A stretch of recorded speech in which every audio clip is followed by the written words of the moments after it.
Hello student, welcome to my channel. जैसे कि हम भारतीय संविधान के भाग 5 को पढ़ रहे थे, हम आगे के आर्टिकल के बारे में जानेंगे। तो आगे के आर्टिकल्स में दिया गया, आज हम पढ़ेंगे आर्टिकल 87, आर्टिकल 88 एंड आर्टिकल 89। तो आर्टिकल राष्ट्रपति की विशेष आर्टिकल 87 में राष्ट्रपति का विशेष अभिभाषण के बारे में चर्चा की गई है। राष्ट्रपति का विशेष अभिभाषण।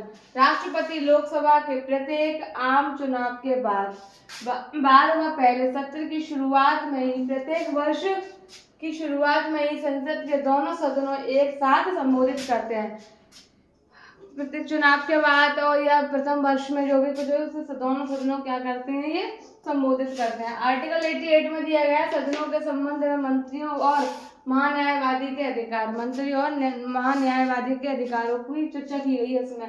तो अधिकार, भारत के प्रत्येक मंत्री और भारत के महान्यायवादी को किसी भी सदन, दोनों सदनों की संयुक्त बैठक और संसद की किसी भी समिति में बोलने और उसकी कार्यवाही में भाग लेने का अधिकार है।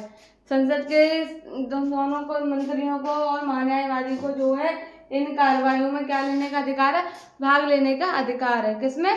आर्टिकल 88 में। आर्टिकल 89 में क्या दे रखा है? आर्टिकल 89 में देखा है राज्यसभा के सभापति और उपसभापति। इनमें सभापति और उपसभापति के बारे में चर्चा की गई है।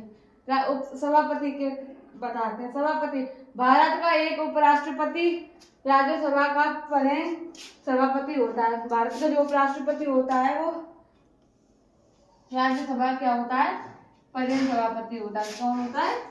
सभापति। उपसभापति, राज्यसभा अपने किसी सदस्य को अपना उपसभापति चुनेगी। राज्यसभा ही अपने किसी सदस्य को क्या चुनती है? उपसभापति चुनेगा। और जब भी पद खाली हो तो वह किसी अन्य सदस्य की चुनेगी। जब भी कोई पद खाली तो अन्य सदस्य को भी चुनेगी। तो ये कैसा है? सभापति, उपसभापति। तो क्या कहते हैं, राज्यसभा का सभापति कौन होता है? उपराष्ट्रपति होता है। ठीक है। और उपसभापति को जो है राज्यसभा उन्हीं सदस्यों में से एक को, किसी को चुन लेती है। तो आज हमने पढ़ा आर्टिकल 87, आर्टिकल 88 एंड आर्टिकल 89। अगर इसमें से किसी को भी चीज में आपको अगर कुछ भी समझ में नहीं आया हो तो मुझे बताइएगा और कमेंट में मैसेज करिएगा। Thank you.